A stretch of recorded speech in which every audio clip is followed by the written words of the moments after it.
Good morning everyone, welcome back to a rainy vlog here in Metro Manila, and we're back in the 458 GT3. We're headed down to Classic Speed because I have some car parts to deliver for the other car projects. Some of them are my projects, but some of them are our clients' projects, and I have the grille for the Ferrari 550 right here. I had to order one because it was missing, and I have a special part for the 550 so that we can finish the car already, bring it down to Manila, and I think I'm going to actually send it to Fitment to do some air suspension because I have a feeling I'm gonna break that carbon lip because it is very long and the overhang, and the car is very low because the tires are small. So we're gonna talk about the car later when we get to the car shop, because the boys at Classic Speed have finished so many things about the car already and it's almost ready. I have the plate numbers with me, which we're gonna mount on the car as well, just so that we can get everything dialed in before it comes down to Manila. So that's gonna be super exciting, and yeah, I can't wait to show you guys the 550. Maybe we'll bring it around on Sunday,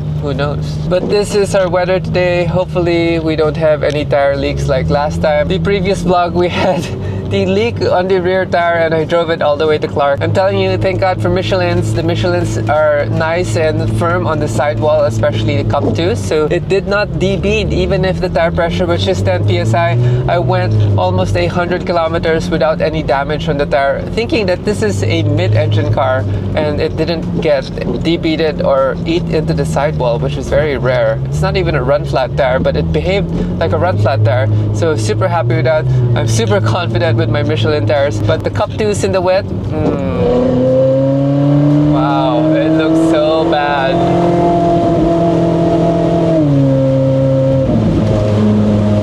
Well, let's go. Look at the fender vent expelling that air. I love it, seeing the water droplets. You know that you can actually use water also to check the aerodynamic form of the car.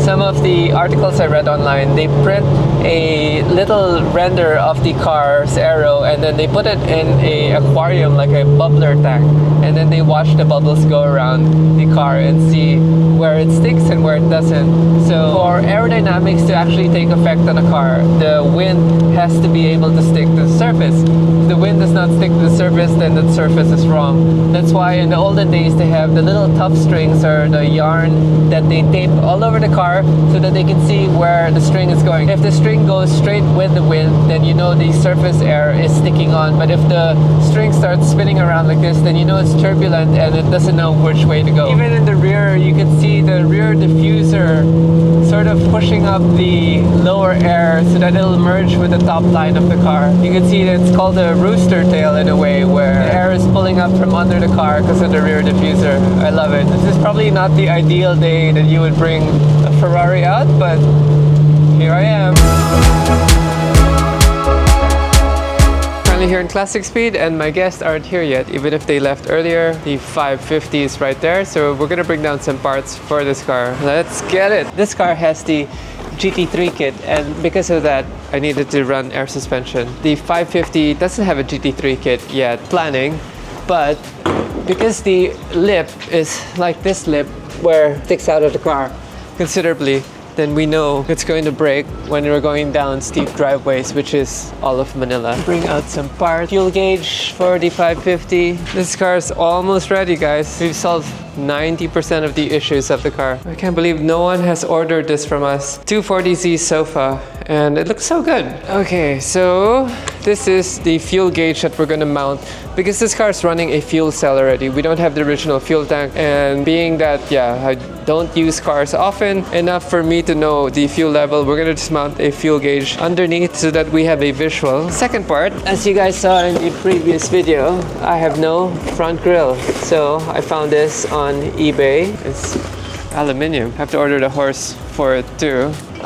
You can see the screws are right there, so this grill is ready to go on. Okay, so the grill needs repair.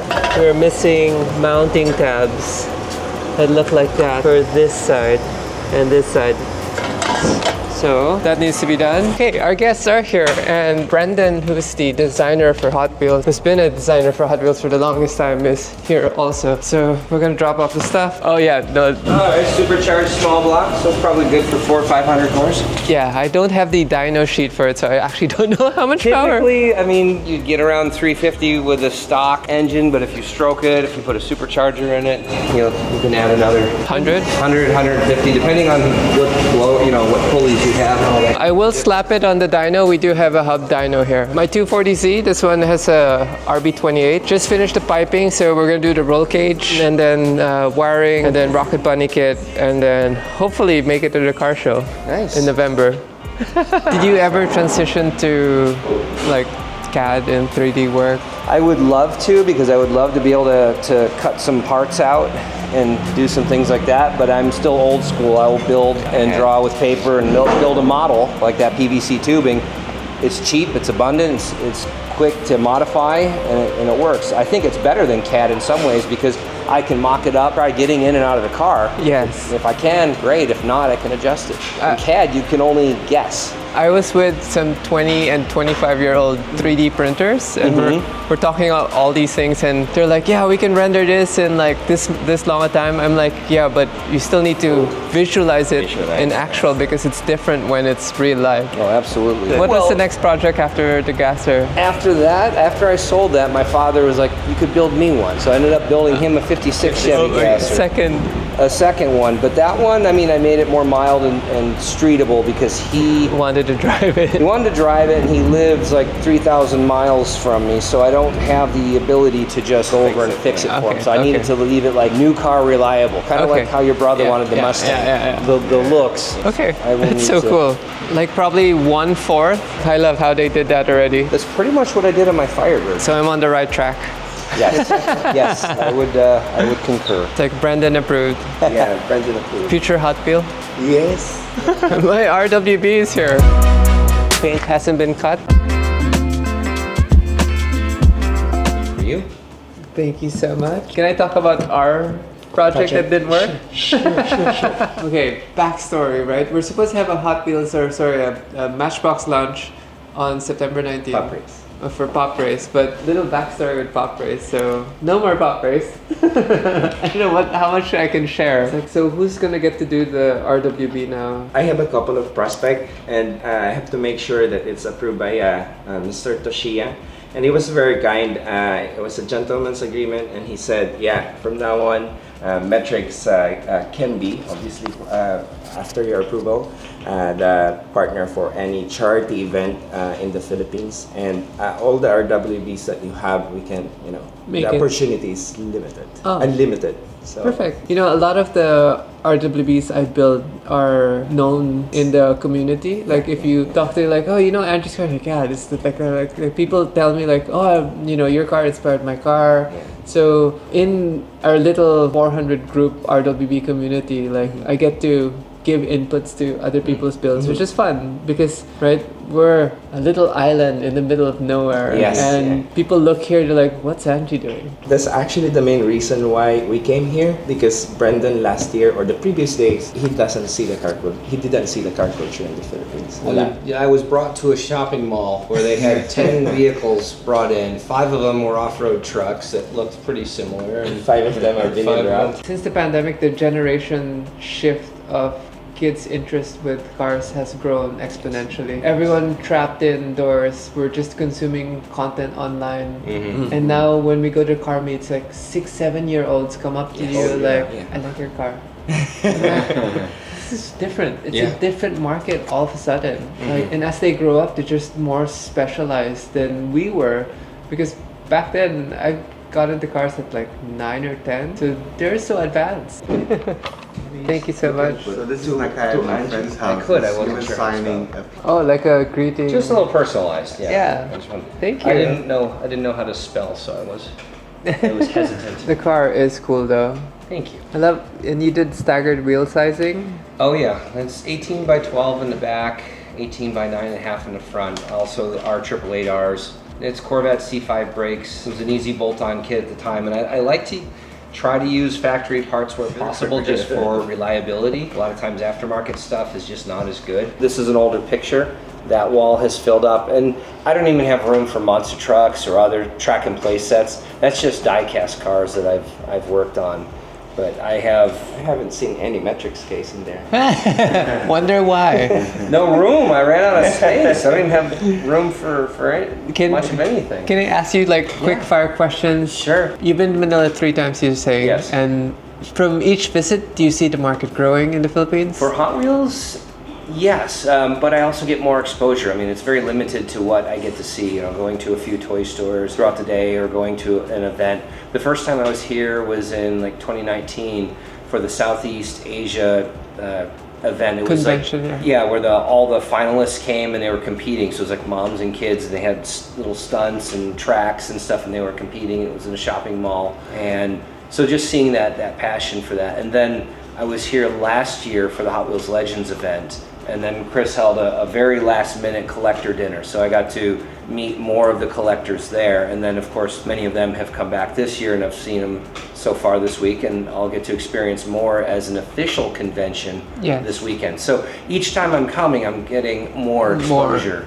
Interesting. So. This is all new to me, so I'm learning as I go along, and I'm excited to see this weekend now. Knowing you're hot rodder at heart, do you only design hot rods when you're drawing, or do you actually do the JDMs and... Well, you know, as Hot Wheels, we're very diversified. We try to hit all aspects of car culture. So we do work on those. That said, yes, American muscle cars, hot rods are my personal favorite. Your thing, yeah. But to have a good product line, it can't just be that. Yeah. So I do work on, like I said, I've worked on the one RLC, the RWB with the Kira Nakai figure. And that was Stella. I'd want to see that. I did a Magnus Walker Porsche 964. Okay. With his figure as well, right? Yeah, with his figure Yeah, as well. because he's iconic too, Yeah. with the beard and the dreads. Yes, exactly. Mr. Urban Outlaw. Yes, Yes, yes. And also, you know, many other JDM cars. I mean, most recently we had a Mazda RX-7. You know, like FD, FC. it was, the 93, the R1. Yeah, so I think it would be FD, Okay, 93. So we had that. I have a 97, a Mark IV Supra that'll be out in RLC soon. I have a pre-production sample that I'll have on display with me on Saturday. It's a little removable Targa die-cast top, opening hood, all at It's like 1/64 Fast and the scale. Furious when Pretty much, yeah. pop out the roof. Exactly. What are the designs that you struggle with in terms of like any particular market or... I'm not, how do I say this? I mean, there are things that I'm better at. So I'm better at the hot rods and muscle cars. So sometimes when other designers, they have their product lines they work on, and they have a muscle car, they'll be like, hey, Brendon, you want to work on this one? Oh, it's like, yeah, I'll get your take that. input. Hey, Ron, you you want to s- work on this McLaren supercar? You swap... We swap products. Oh, but okay. it's good because it rounds out the product line. So it's not just my style, my aesthetic decisions on everything. So I have, intentionally, I want other designers to work on the product lines that I'm involved with, because it makes the product better at the end of the day. Interesting. So you're not like selfish, you're like, this Not is... selfish, exactly. This is mine. Right, so it's not a line of all Camaros and Mustangs. Yeah, You know, yeah. we have a supercar, we have this, we have that, and we can have that variety, and other designers can pick and choose. What they I'm want sure to you have a work. specialist for Volkswagens. We do have a bunch of Volkswagens. I've worked on some buses and Beetles and stuff like that too. My first car was Super Beetle. Like at 15, I drove out with money from my grandfather without my dad's knowledge. Bought a car, brought it home, no license, and my dad was so angry. Rips up the carpet and goes like, you just bought a rust bucket. Look, rust here, rust there. Yeah. He wasn't angry at the fact that I had bought the car with money I was supposed to be investing and drove it home without a license. He was angry that I bought a lemon. Like, I love him for that. Yeah. And he was the first guy to basically say like, okay, after school you're gonna be working on your car because this is a project car. So he brought in, turned 16 when we started working on the car. So he brought in painters, electricians, mechanics, and body workers, and only in the afternoon. So after school, And finishing it. get my hands dirty. Yeah. So at 16, that was my intro to loving cars. And then popular mechanics, low riders, and obviously, back then I did have more matchboxes, but as I grew up, like it fell out, but now it looks like it's coming back. I'm One sure of you will. the original 16 Hot Wheels, when they were introduced in 1968, was a Volkswagen Beetle. It was called the Custom Volkswagen. Has to be Volkswagen. So, but that was the only, like, it was mostly American cars, a few show cars of the era, and then the Volkswagen. So that was that. And People's then, car. And in year 2, they had the Beach Bomb. Any future secret projects you could share with us, or If are it's you? a secret, I gotta keep it. But I will have a bunch of upcoming product with me on display for Saturday. Oh, interesting. So I'll probably have it Friday night too at the collector dinner. and those would be like future release. Future releases, product that's not out yet. Oh, so the awesome. collectors will be eyeing it and go, oh, I want that, and then it'll get them excited to buy it when it does become available for So sale. how do the collectors like get on the inside market, like insider tips for stock trading? Well, with RLC, it's an online membership, so we sell direct to consumer that way. We don't; those products okay. are not sold there, and it's specifically for the adult collector. So there's a membership that you can sign up for, and then you can get an email that will tell you what's coming up. There's a message board that's run by Mattel, and Exclusive forum. it's It's really for the high-end high-end You collectors. should tell her Yeah. that it's sold out in like 5 seconds. after well, it come out. minutes. So it's like we have no, product that it's will less sell than, out. less than a minute probably. And We'll is sell it out in minutes. online bidding or no? It's No, just no, a, bidding. it's a It's set rate. available for It's sale, but it's sold just out everyone after. like, I gotta have it. So someone, basically they're just there. It's almost like, Like, yeah. yeah. And do you limit how many units Yes, usually it's one per or account, two or two per per account. credit card per account. Yeah. or per credit card? Because people will and do Hoard. They hoard it, but they Yeah. also get multiple accounts. They'll buy them, And then and then you like resell even it. on eBay, you can get a pre-sale because they're like guaranteed. I'm going to get a car for sale. And they'll jack up the price Price for like 10 times, 3,000, 10 yeah. times the price. It really is like the real car market, but Yes. miniature. Yeah. Sure. That's And so it's funny. worldwide, and it's worldwide. People from all over the world want it. Cars came out in the And it's Mattel even more website. hardcore than, the real cars because there's no online thing that Yeah, you yeah. can Yeah, online excite sales it. And the affordability is Yes, there. yeah. At U.S. time, it's 9 in the morning. In other countries, it's like 12 at night, 1 o'clock in the morning, and they still got up. They wait, yeah. They'll do that. And the nice thing about Hot Wheels, there really is something for everybody. So whether you like hot JDM, rods or yeah. JDM or Porsche, off-road trucks, Monster fantastical vehicles, monster trucks, we make something for everyone. Off the top of your head, how many models do you guys carry? Thousands? Well, that's a hard question to answer because, I mean, over the years we've designed many thousands. I mean, they say more than 25,000, I think, but More than 20? Wow. you know, each year the main line comes up with 50 new models, and then you know the tooling is still good for a number of years. I mean, there's the shelf life of it, how long it lasts before it maybe it rusts out, and then there's the run life of it. You know, you can get so many shots out of a part before the tooling Yes. physically wears out. It's almost like the mold for the fiberglass. Exactly, and so I mean, the more you make, then the quicker the tool runs out. So maybe we retool it. But if it's a popular model, we'll keep remaking it. So we make a lot of Skyline R34s, for example. That was We my make a next lot of- question. Yeah. Do a you, lot of 55 do you gassers. reproduce? Yeah. And then some models will be done for a very short time, and then for various reasons they may go away. Maybe it wasn't popular. Maybe the tooling broke. Maybe the license, something happened with the license and it fell out, and we had to stop making it. All of those things can and do happen from time to time. Okay, More so like some cars become very rare. More That- like what we've done here. So this is gonna be delivery, but the color can change. Yeah. But the tooling is there. Well, beyond that, we'll do a production run in one deco, and then we'll make a new one. But sometimes there's a change in the production run. Maybe we run out of one style of wheels, and they got to change it. Maybe the ink and the tampo printing changes, and now it's that. There are collectors that look for variations, and they literally write books on variations. It's like, I got this Cobra, and it's got Yeah, I 5-spoke know. wheels. Well, it's got 7-spoke wheels. It's got 3-spoke wheels. Yeah. It's the same deco. No, the blue is darker on Oh this my one. God. Or the windshield is a different color. They look for that stuff, and they obsess over it. Also, errors. Sometimes, I mean, as much as we try to make a perfect product, Yeah. sometimes something happens, a part is missing, something There's isn't there. 'Cause some of it's automated, and sometimes it's just the reality of it. Yes. We're making more than 9 million Hot Wheels cars a week. Yes. That an error can happen. And they that collect scale that. of it, Or and they they collect want it, more, like they and want they like charge 50 more for more. it. So something that you should put in a trash can now becomes worth Collector's more. item. This is Collectors with go crazy defect. for it. Yeah. Because it's a unique piece that you have. I mean, you'd be proud of it to have a unique piece. Right. That nobody else has it. And on top of that, then that leads into the market where people will scam. They will like take apart a Hot Wheels car damage it? and damage it or change it and say, Oh my it's a God. prototype, and like re-glue the blister on it and try to pass that off original, too. like if you're into error things, you'll know that. You look know, into there's a it. lot of things to look for, so you have to be educated with it. Yeah. But just the fact that that exists, that it is such a crazy. Okay, hard question. Are Yes. there counterfeits on the market? Absolutely. Yes. Yeah. Sadly, but Because yes. even in the car industry, people sell fake yeah. Brembos, people sell fake yeah. wheels. Unfortunately, we report it to our security department, and hopefully they can go after it. But it's tough because by the time we end up buying it, it could be at a second, third, step vendor away from the source of the manufacturing of it. But yeah, you'll see it. It's thinner cardstock. The quality of the vehicle's not there. It's like they retooled our tooling, but maybe they took the slides out of it, and it's just the up and down mold draft angles, or it's more plastic, or it's screwed together. The quality isn't there.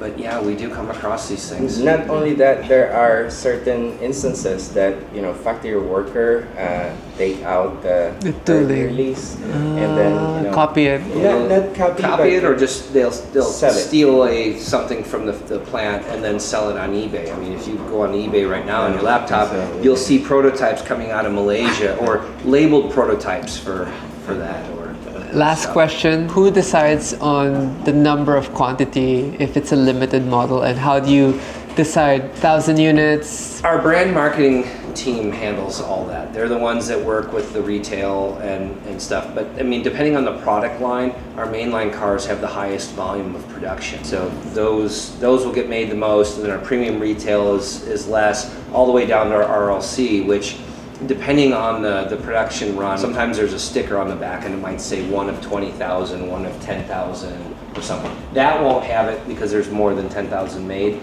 and this would have been sold at a store like Walmart.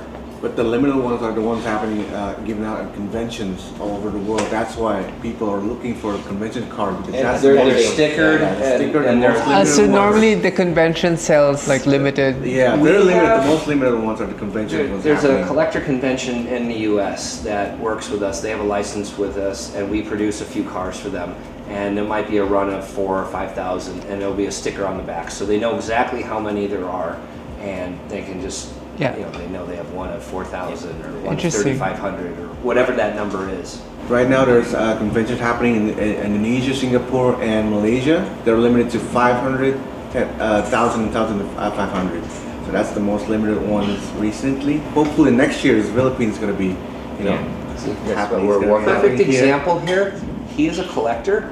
He knows that specific granular information. I couldn't have told you So- that. I could just say general things, but he knows Yeah, yeah. specifics. But one thing that I want to point out here, when RWB happening in Jakarta last month, Nakai-san built for the RWBs, and it was Yes. a public event. Yes. And after that, immediately RWB pieces for Hot Wheels prices go up like that. It's Interesting. gonna be the same So thing that's here in the what I'm Philippines. trying to do. If it's happening here, then it's going to be good for all the Asian countries that RWB's brand diecast. I know one specific guy, when we went to Malaysia and Japan, he bought all the RWB's Hot Wheels because, Yeah. Nakai will be here. He just hoarded it. Yeah.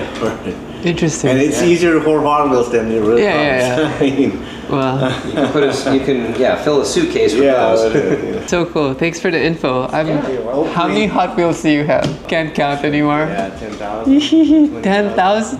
Yeah. Damn. Probably around 1,000, 2,000 a month. So. So you do flip them. Well, I don't flip them because most of them are old ones, and I want to sell them and make room for new ones. Ah, and okay, okay. I can't have. So you're almost like a Businessman. collector / dealership. we are a different type of collectors. Like for myself, I only have one casting that I collect, but I get every variation, every prototype, everything. Interesting. So, you have to The get- thing is, You're sometimes- obsessed with one. tomorrow. I will try, but yeah, my collection is 55 Chevy Gasser that Brendon collects, but I have every single variation. I know another Wow. guy that has the complete variation or complete models, but the rest people doesn't even know that, oh, this one is existing. So it's almost like if I started like just all RWBs That's and just perfect. every variation of every RWB Yes. and Yeah. my God. And you could do that. And it's probably good to focus on one Because- because if you just try to collect everything of It's every a rabbit car, hole. it's Well, overwhelming. she has got garage full of walls here. I don't think it'll be a problem. You can fill it all. You could fill up like RWBs and Skylines and a few other cars. I think we'll start with the RWBs. Maybe I have a question. Are you aiming to get an R34 soon? I don't know. It was always a dream car to get an R34, but in Japan, I ended up going with a four-door because Okay. I need the practicality because we want to travel, Yeah. you know, drive down Sure. to the provinces, go to Kyoto, Osaka, and then I wanted to bring it up. I go snowboarding every year in Sapporo, so we wanted to do that drive. It's kind of treacherous, 1,000 kilometers, almost maybe 3 days from Tokyo to Hokkaido. Oh yeah. So, You but need the practicality. yeah, so we needed a four-door because the snowboards, luggages, Yeah. winter clothes take so much space up, right? So I ended up getting the Evo, but we were looking at getting a Skyline. That was part of the deciding factor. Yeah, we were hooked when we did the driving in Karachi. Yeah. They have for me, they have the most inventory of R34s, and they said that they don't sell that into to public. If the feeling is mutual, They'll they sell can you let it one. go. So they said that we can buy one. It's so- like they're hoarding Yeah. R34s because they know the market. Maybe they just love them. Also, Yeah. yeah, that's so cool. R34 in diecast business is like booming. Agree. Whenever R34 is coming Well, out, even if it showed like a prototype that's coming out next year, people are gonna be excited about They them. go Like, nuts for it. Yeah. But even right, the market now for RWB is the same. Everyone's oh, for sure, yeah. for some reason Nakai has like a third wave in the industry. Yeah, I would say it's one of the top 5 sought after collectibles. Oh shit! Oh, Okay, Definitely. so it's a good fight. Yes, and you have the real cars here, so yeah. Okay, that was a long, informative conversation with Brendon Tuskey. And if you guys don't know, Brendon is the Hot Wheels designer for some of the cars, and we're gonna meet him this weekend in Okada for a Hot Wheels convention event. But I didn't know that the market for Hot Wheels was so crazy, and I'm quite curious to learn what are the collectible RWBs. Okay guys, I just had a quick lunch and we're going to be mounting my plate number 4550. It is DDE 1550 and we need to get this car ready. We did bring the parts that you guys saw and nice. The bumper isn't the skinny bumper, so this is gonna go on right there. Just gonna have to re-drill that, and basically by the weekend this car should be coming to Manila because race car. So the issue with the fuel cell is that we don't have a gas gauge. So what we're doing now is we're actually adding a sender so that we can put a gas gauge so I know when I'm gonna run out of gas or not.